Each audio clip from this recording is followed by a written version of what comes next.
Apabila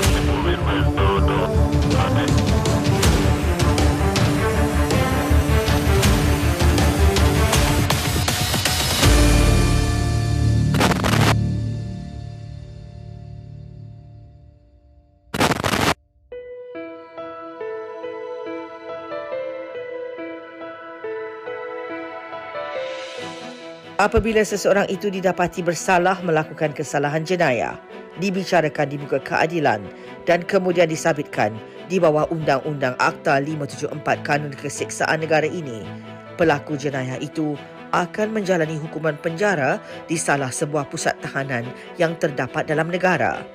Terdapat 39 buah penjara di seluruh Malaysia. Jabatan penjara yang sudah berusia 233 tahun pada tahun 2023 menjadi jabatan yang bertanggungjawab ke atas penjagaan dan pengurusan pusat-pusat tahanan ini. Transformasi dilalui menjadikan penjara bukan lagi tempat untuk menghukum pesalah jenayah semata-mata, tetapi sebagai sebuah pusat pembangunan peradaban budaya kemanusiaan. Episod 1 membawa penonton sekalian di sebalik sebuah pintu pagar kukuh untuk melihat apa dan siapa sedang menjalani kehidupan di sebalik jeriji besi, sebuah lokasi yang bertembok tinggi. Kita tembusi perkarangan Penjara Kajang, Selangor.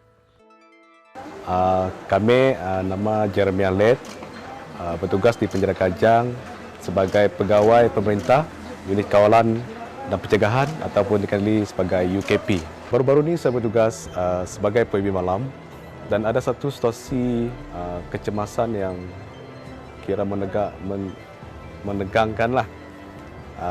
Pegawai yang berada di blok, dia melaporkan kepada pegawai zon bahawa ada satu pergaduhan di satu bilik melibatkan dua orang banduan.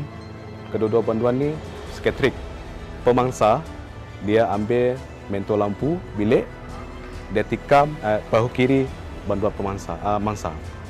Saya bersama dengan pegawai zon terus bawa banduan tersebut ke klinik. Kejadian tersebut berlaku dengan pantas. Kalau kita tengok darah tu, siapa-siapa tengok darah pun tak percaya yang banduan tu hidup.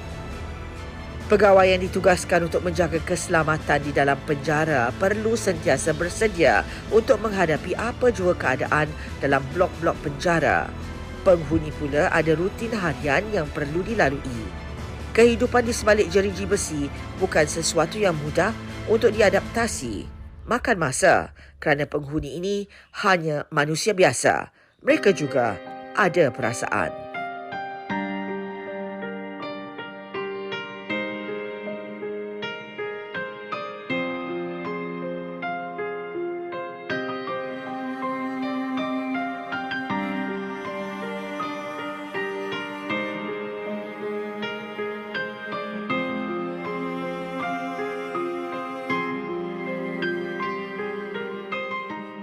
Ini kali pertama saya masuk ke dalam penjara.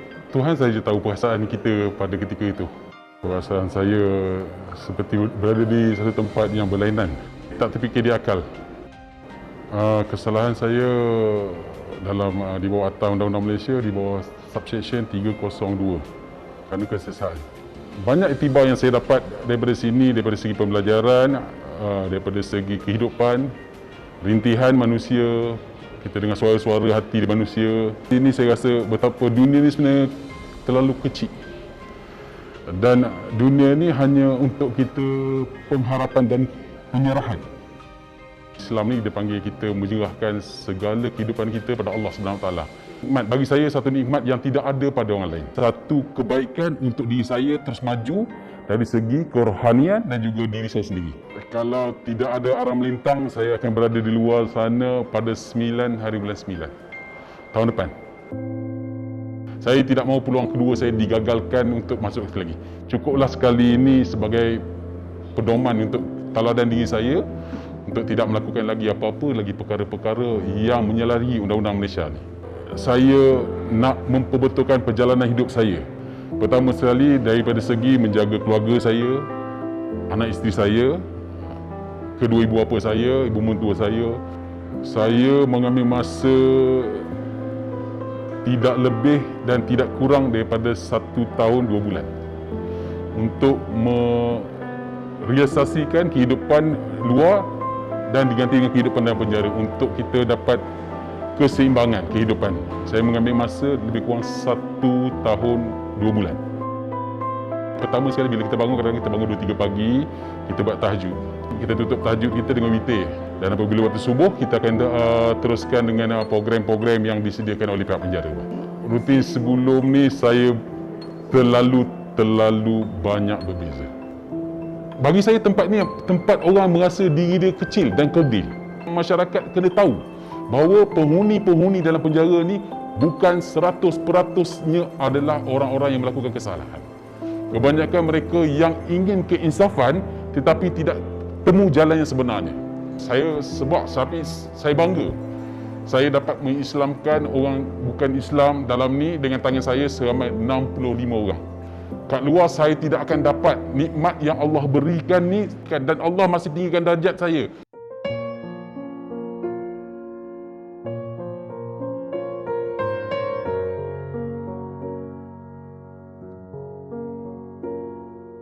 Pada 4 bulan 4 2016, tak cukup umur lagi, nak masuk 21. Saya memiliki dadah tidak menggunakan. Itu yang saya menyesal sangat dan tidak bernasib baik. Saya akan jawab atas kesalahan ini. Lebih kurang 8 tahun. Setiap kali kita duduk kat sini, kita hanya bersama dengan kawan-kawan. Ini je lah yang kita baru kenalan. Keluarga dah lama tak jumpa, bertahun dah. Makan sekali, itulah masakan ibu bapa. Itu je. Kalau boleh putarkan balik masa, saya akan putarkan balik masa tu bersama dengan keluarga lah. Itu je, sebab tak ada apa yang lebih bernilai selain keluarga. Bila kita dah masuk dalam ni, semuanya daripada bawah, belajar semua sendiri. Saya membesar sendiri di dalam penjara. Saya BM, banduan muda, saya kecil. Mula kali tu memang susah nak sesuaikan diri sebab kita akan duduk dengan golongan yang bukan sebaya dengan kita. Menghormati sesama kita lah. Itu yang sangat penting. Bila saya dah dijatuhkan hukum, jadi itu saya dah berdoa, mungkin ini dah takdir saya. Bila kita reda tu, kita kuatlah.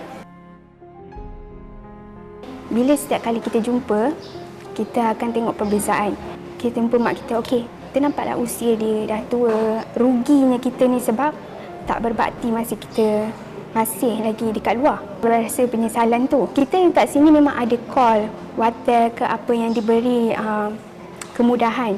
Bila nampak depan mata tu, walaupun tak boleh sentuh, tengok pun okey dah. Penjara taklah seburuk mana. Ya. Sebab penjara jugalah yang mengubah manusia tu untuk jadi lebih baik. Dalam ni banyak pengalaman lah. Bahagia tu, kita yang kena cari. Sebab saya dah lama dalam penjara. Jadi saya tak tahu apa yang jadi di dunia luar. Penghuni penjara berdepan dengan cabaran menyesuaikan diri dengan suatu kehidupan baru. Realiti ini perlu mereka terima.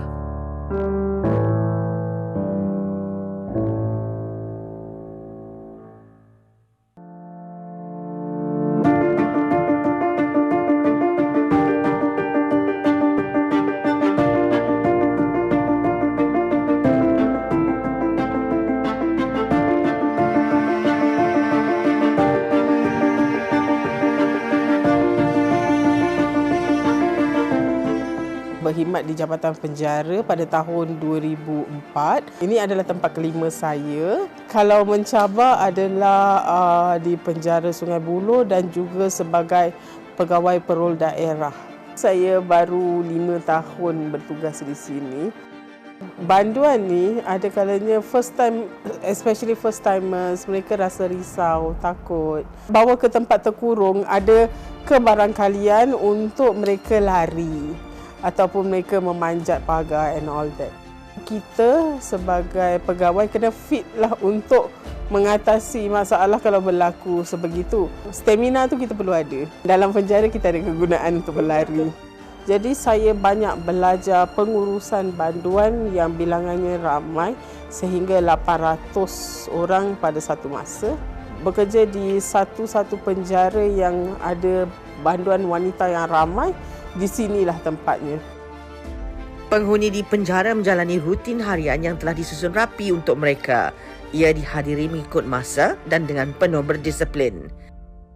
Saya perlu buat laporan akhlak untuk penghuni, untuk mereka diinterview dalam lembaga untuk pembebasan mereka. Satu peringatan lah untuk menjaga kerja saya dengan lebih baik. So dia buatkan saya lebih berhati-hati. Cabaran yang saya hadapi ialah ramai sangat banduan. At one time saya kena bekerja dengan staf yang berkurangan. Kalau banduan dulu, diorang punya level of hormat pegawai dan anggota tu berbeza. Sekarang budak-budak muda ni dia kurang sikit. Cara cakap dia orang lepas cakap, mereka direct to the person. Dia tak fikir, dia tak ada macam lapik lah. And kita pun tidak boleh terus react pada apa yang mereka cakap. Kita kena patient lah, sebab kita sebagai pegawai penjara, kita kena jadi role model. Contohnya, banduan mempunyai jadual waktu dia. So, yang mana tidak bekerja akan masuk balik ke blok. Pegawai blok akan buat aktiviti riadah. Ada aktiviti makan ubat tu adalah yang wajib lah untuk mana yang berpenyakit. And then the working one, dia akan pergi ke bengkel, dia ada rutin dia untuk buat kerja dia lah. Kita juga ada aktiviti kelas agama, kelas agama Islam, agama Hindu, Buddha, Kristian, dan juga kita ada moral classes, kita ada kawat kaki untuk banduan. So itu semua ikut pada jadual waktu harian yang ditetapkan. Kalau weekend mereka ada zumba, mereka ada menonton TV. Kita memang tak cukup staff lah kalau ikutkan. Kerjasama di antara staff dan pegawai amat baik.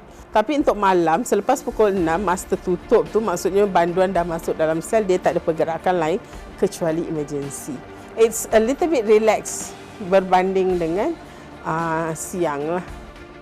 Penjara wanita ni sangat aktif dalam mengadakan program untuk banduan.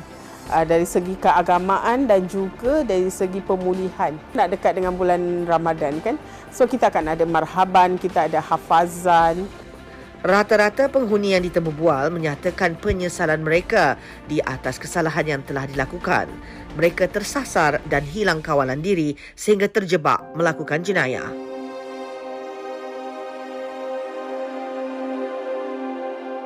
So, sini pada tahun 2016, sekarang dah 7 tahun dah. Saya dijatuh hukuman 12 tahun. Saya masuk penjara ni atas kes rogol. Kes ni berlaku di Pulau Pinang. Masa tu saya bekerja lah, bertugas sebagai seorang penguatkuasa. Barat macam hilang kawalan diri lah. Saya lawan kes sampai Mahkamah Rayuan Putrajaya. Lepas kalah, jadi dia hantar saya ke penjara Kajang lah. Memang susah lah nak terima hakikat. Alamak, saya terpaksa lah duduk penjara. Saya kadang-kadang jadi down. Saya boleh anggap benda ni sebagai bukan pengajaran saja pada saya, malah pengajaran pada rakan-rakan saya yang lain. Dalam penjara ni pun kita pun dididik juga dengan disiplin. Saya berterima kasih kepada pihak penjara membuat pelbagai aktiviti. Daripada segi kawat, fasa 2 kita akan menjalani program kerohanian. Ke Pasar 3 untuk bekerja banyak tempat ni lah, bekerja di bengkel-bengkel kemahiran. Ke Pasar 4 dia akan bagi ke bekerja di luar, LP, berkemahiran luar penjara. Duduk dengan kawan-kawan yang berlainan agama, bangsa ni saya dah biasa dah sebenarnya. Keharmonian tu memang ada. Dan mana yang salah kita tegur dengan cara yang baik. Saya dilantik untuk menjadi seorang PRS, maknanya pembimbing rakan sebaya. Itu mengajar kelas, maknanya kelas untuk banduan-banduan lain-lain agama. Saya betul-betul bersyukurlah sebab saya dah capai target saya dah.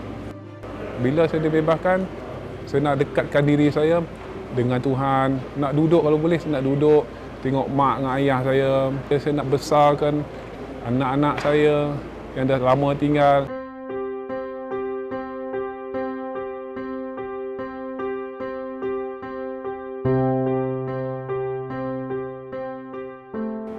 Saya masuk di sini sejak 30 hari bulan Januari 2018.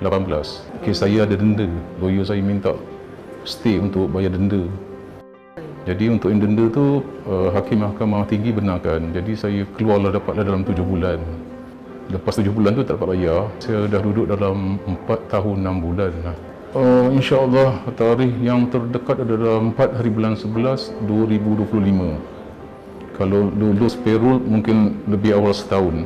Saya berkhidmat dengan sebuah syarikat GLC. Saya juga bekas pensyarah Universiti IPTA. Saya didapati bersalah atas kesalahan rasuah SPRM 17A. Tuduh atas 8 tuduhan, 6 tahun setiap kesalahan, dan juga jumlah denda sebanyak 5.2 juta. Kalau gagal bayar, tambah di-convert pada hukuman penjara 33 tahun. Bayar denda tu dapat dikurangkan ke 5 tahun. Bila saya terima hukuman daripada pihak hakim, saya rasa macam roh saya dah keluar daripada badan. Isteri saya memang tak boleh terima saya kena kes ni. Saya masuk setahun nak pencen. Bayangkan, pasal apa? Saya jumpa macam-macam kes dalam ni. Yang drug addict, yang hired killer, mencuri. Bila saya tengok banding dengan saya ni, macam saya ni alhamdulillah saya dah ada cucu masa tu. You have to be very strong mentally and physically and spiritually. Kali first time saya masuk tu, saya dikelilingi oleh budak-budak drug addict. Program yang diuruskan oleh penjara untuk semua bantuan, nama dia PPI, Program Pembangunan Insan. Separuh orang pergi PPI, pelan-pelan ikut. Ada separuh kata pura-pura insaf. Saya untuk nak get through my time ni, saya memang busy dengan 2 program ni. Mula saya ikut halakah. Saya mengajarlah budak-budak baca Iqra apa semua tu. Alhamdulillah. Jadi memang alhamdulillah. Tapi dalam masa sama saya bantu juga bahagian pihak yang non Muslim tu. Saya tengok macam boleh membaca, tak boleh mengira. Jadi saya suka tengok karakter penjenayah ni betul-betul hardcore, yang softcore. Yang bakal dibebaskan pasti sabar menghitung hari untuk pulang ke pangkuan keluarga masing-masing. Masa yang telah diluangkan selama berada di penjara tidak mungkin dapat mereka lupakan.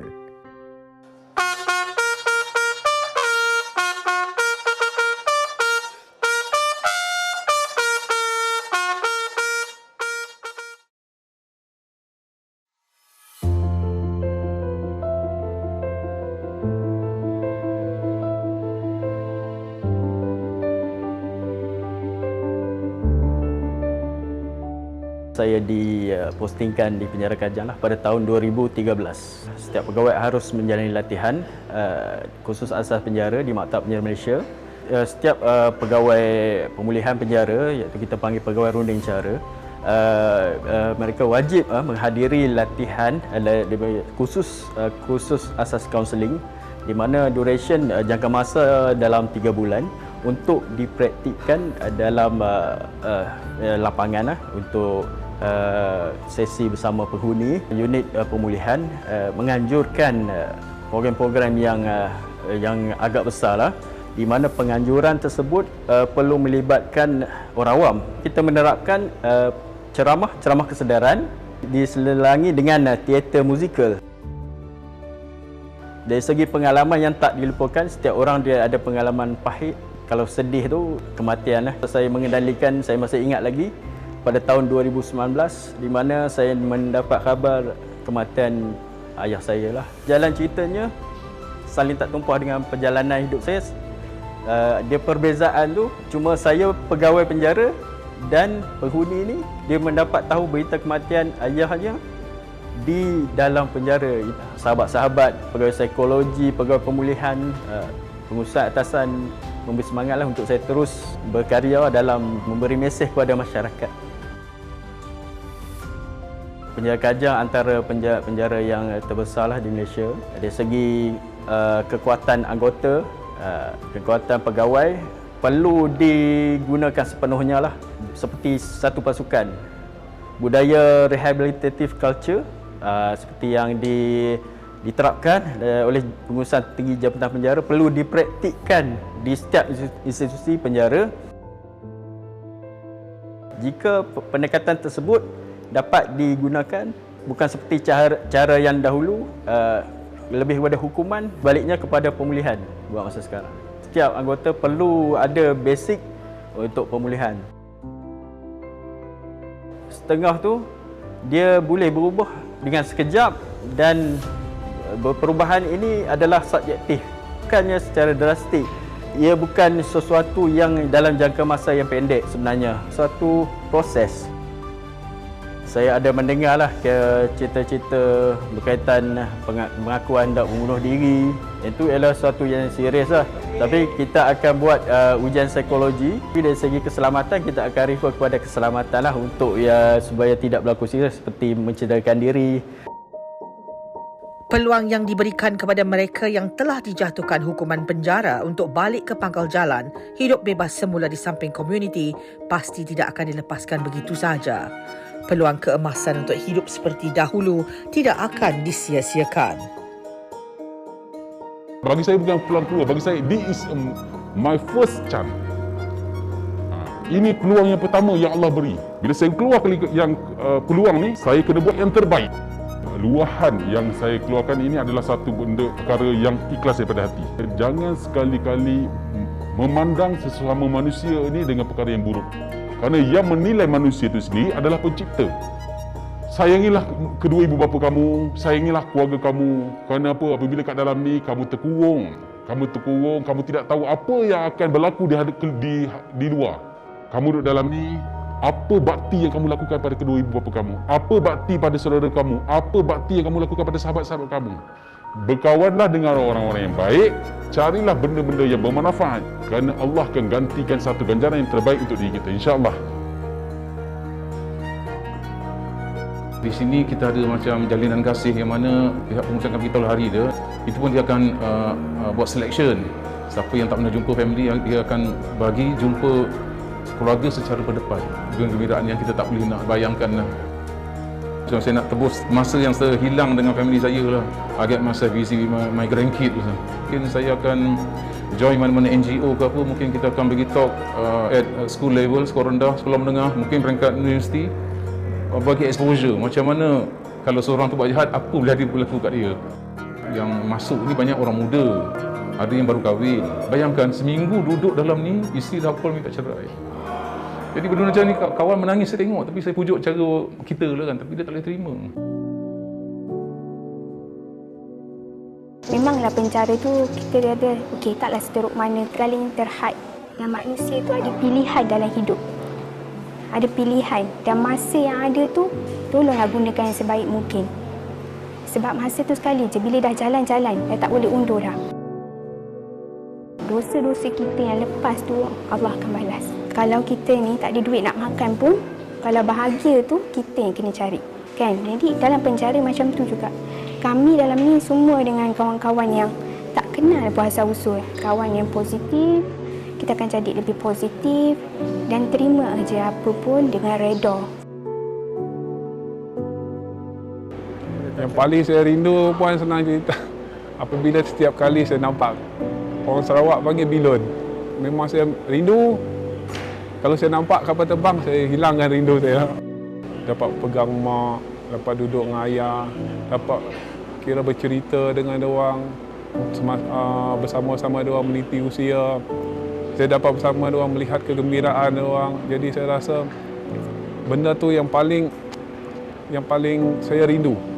Makanan-makanan, saya rindu juga bila dia sebut ayam pansu, mi kolok, benda-benda yang kita dah biasa dah. Saya masuk penjara ni 2016. Isteri saya masa tu mengandung 4 bulan. Dia anak saya yang paling bongsu ni tak pernah nampak saya, tak pernah dengar kenal saya. Rindu tu nanti biarlah kita tengoklah bila kita dah balik ni. Insiden yang paling sedih lah bagi saya apabila rakan saya yang duduk dengan saya lama, dah 4 tahun duduk dengan saya, bila dia bebas, dia aksiden. Dan bila saya dengar dia aksiden, dia meninggal, saya jadi sedih sebab saya rapat dengan dia. Dia banyak memberi saya kekuatan. Sebab kata bekas kaunselor saya dulu di penjara Kajang ni, bila kamu bebas, kamu simpan kata-kata ni. Mental jangan koyak, hati jangan sentap, langkah jangan goyang. Penjara tempat penghuninya ditransformasi, diterapkan semula dengan nilai-nilai murni dan peradaban yang berbudaya lagi berperi. Dunia menyambut mereka dengan tangan yang terbuka, asalkan mereka sedar kesalahan lampau diulang jangan. Masa yang berlalu sewaktu mereka dipenjarakan tidak mungkin dapat diputar kembali. Ingatlah, mereka di sebalik tirai besi itu juga ada perasaan. Sama-sama kita jaga perasaan sesama manusia. Jangan lupa untuk menonton kupasan lanjut dalam episod kedua pula.